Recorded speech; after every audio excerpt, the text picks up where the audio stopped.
I want to get you out now to this is the live press update coming from Chief Acevedo regarding the shooting involving a SWAT officer earlier this morning. Let's listen in. Search warrant. The officer is alert. He's stable, and he's surrounded by family and obviously members of the Austin Police Department. I want to thank EMS, as always, for all their great work, and especially the people that work at Brackenridge that take such good care of our police officers. This morning, the Austin Police Department Special Weapons team, SWAT team, was executing a search warrant at about 5:54 a.m. in the 1000 block of Morrow Street in a duplex. The officers, the SWAT officers, breached the location shortly before 6 a.m. It's important for our community to know that the Austin Police Department has a policy that when we breach those doors, we immediately use what's called our RAD, which is a very loud PA system that is deployed on our Bearcat, our SWAT Bearcat, that announces Austin Police Department search warrant, provides the address, and repeats that warning, Austin Police Department search warrant, with also providing the address of the location. The officers, when they breach the location, utilized what we call flash distraction devices to make sure we distract the suspects inside. As the officers entered the location and started moving into the location, a suspect who was upstairs in the location sliced the pie, which means he came around a corner, looked down at the officers with a long rifle, and commenced to open fire on the fully uniformed police officers who were wearing their very clearly identifiable SWAT uniforms with police written on them. The suspect fired multiple shots at our officers, striking one officer in the knee. When the officers began taking fire and the officer was shot, one of the SWAT officers actually returned cover fire, laid down cover fire. We extracted our officer successfully, and the entry team retreated out of the location, which is the protocol under these set of circumstances. Our tactical paramedic assigned to the Austin SWAT team transported our officer to Brackenridge Hospital right away, while our SWAT team contained the location.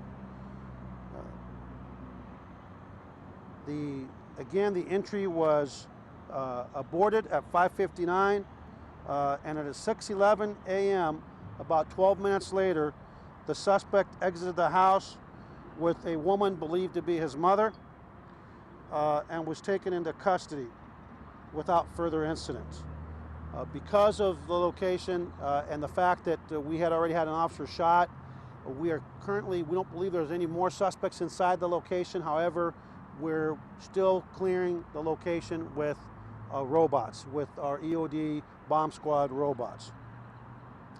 The suspect is a white male adult, 18 years of age. Our officer that was shot did not return fire, but he has been with the department for 7 years. He's a white male, and the officer that was forced to lay down cover fire to be able to safely extricate the downed officer has been with the department for 8 years, and he's also a white male. As you can imagine, it is still an active scene. We will now conduct a concurrent investigation. One will be obviously our internal affairs investigation and look at our policies, our procedures, to make sure that we conducted ourselves in a manner consistent with training and protocol. That will be conducted with internal affairs and also with the oversight of the Office of Police Monitor. And the other investigation will be the Special Investigations Unit that will conduct a criminal investigation into the actions of our officers and obviously the actions of the suspect.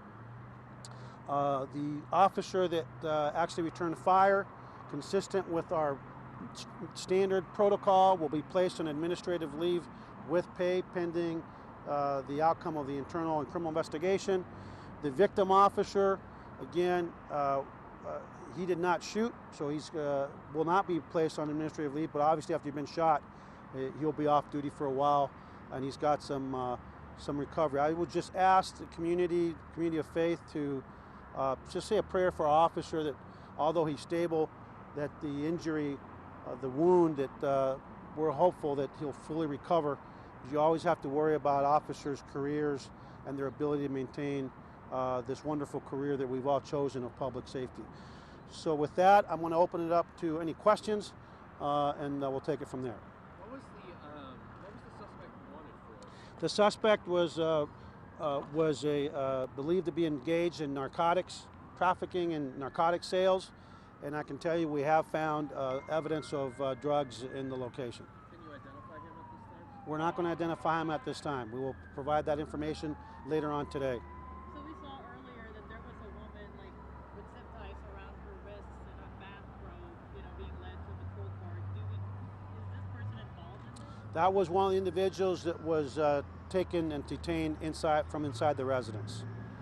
So You're listening right now to Police Chief Art Acevedo giving a press conference near the scene of a SWAT officer-involved shooting that happened around 6 o'clock this morning. Just to wrap up basically what he said, he was talking about how the SWAT team was serving an arrest warrant, which they sometimes do, for a man that they believed was involved in selling drugs.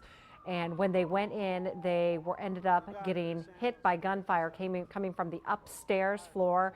SWAT officer was shot in the knee, expected to be okay, but as you heard, it could be a danger for his career with the police department. Thankfully, he's okay. He's at the hospital. And we heard the chief say that they were serving the warrant because they had reason to believe there was narcotics trafficking or something going on, which might explain why they had the SWAT team serving the search warrant as opposed to regular patrol officers.